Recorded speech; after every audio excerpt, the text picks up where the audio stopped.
can it fly so far? After listening to our design concept, you will know the reason. First, we are choosing our wing positions.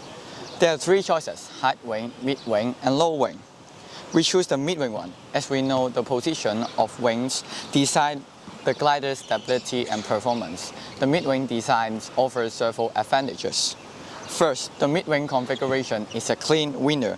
By positioning the wings midway up the fuselage, it minimizes the interference drag, turbulence airflow where the wings meet the fuselage. This results in a smoother airflow over the entire glider, reducing drag and maximizing lift-to-drag ratios, which is absolutely critical for achieving a long and sustained flight. The mid-wing design also ensures balanced lift distributions across the fuselage.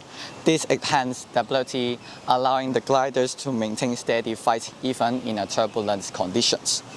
Another key advantage is maneuverability. With the wing positions close to the glider center of gravity, the roll inertia is reduced. This makes the glider more responsive to the surroundings. Additionally, the mid-wing configuration contributes to optimal weight distributions. By placing the wing centrally, the glider's balance remains consistent, even as conditions change. This is particularly important for gliders, which rely on subtle shifts in weight and airflow to maintain a performance. Let's talk about the lift. Consider the lift equation. As velocity is not subject force to change, we will further discuss wing shape and wing area here. For wing shape, we are choosing from rectangular and elliptical wing. We focus on their stability, lift distribution, and induced drag. The smooth shape of an elliptical wing allows for better airflow over the entire wing surface. This reduces the effect caused by turbulence condition and improving the lift-to-drag ratio. The shape of an elliptical wing can help distribute weight more evenly, enhancing the glider longitudinal balance. This ensures the glider can maintain a correct pitch attitude during flight, allowing for smoother and more stable glider performance. After doing some research, we found the induced drag equation. Living life theory showed that the optimal induced drag occurs for an elliptical distribution of lift from tip to tip. Therefore, an elliptical wing gives a smaller induced drag.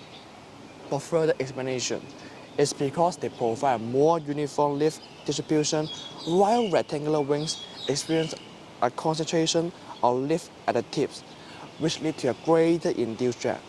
As a result, rectangular wings have a lower aerodynamic efficiency, which hinders overall performance, especially at higher speed. On the other hand, elliptical wings with their smooth curves minimize drag and optimize lift, allowing them to perform better, particularly during faster maneuvers and glided scenarios. Let's go to the topic of angle of attack. Airplanes fly due to the angle of attack, which deflects airflow downward, creating an upward and backward counterforce called the total reactions. This is the resultant force of lift and drag. Lift generated by angle of attack enables flight. For example, when you hold your hand out of the car window and tilt it a little upward, you will feel a stronger upward push. This is similar to how an airplane's wings generates lift. Generally, the optimal angle of attack is about 4 to 6 degrees. Are there any benefits? Of course. When we maintain the optimal angle of attack, our gliders achieve the best lift-to-drag ratios, which maximize the glide distance. Also, during a launch, a slightly higher angle of attack can help the glider gain more altitude, providing additional potential energy for the glide phase. Last, flying at the correct angle of attack can minimize the sink rate, allowing the glider to fly longer.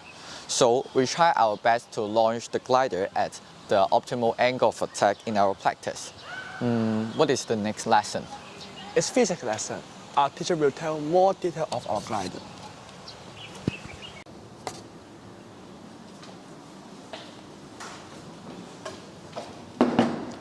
For our wing design, we mainly use balsa wood as it is lightweight. It is important for achieving the high strength to weight ratio needed for a glider model, allowing glider to fly longer and more efficiently. The length of the glider from fuselage to tip is 36 cm, and the length of the minor axis is 7 cm. After calculation, the aspect ratio of the glider is around 6.55. It makes a good balance between efficiency and stability. During our construction process, we noticed that a slight difference in the center of gravity affects the flight performance greatly. An incorrect position of center of gravity reduces the longitudinal stability of the glider, making it have more oscillations during the flight. Therefore, we keep adjusting the center of gravity by adding small weights to it. We test different positions of center of gravity by trial and error. We hope to achieve a stable flight as we find the most suitable ones. Anyone knows what is this small part? I know it. This small part is important for flying journey. It provides some benefit and can help to counter the natural pitching tendency of the main wing to keep equilibrium. The weight distribution of the horizontal stabilizer is also affecting the performance and equilibrium of the glider.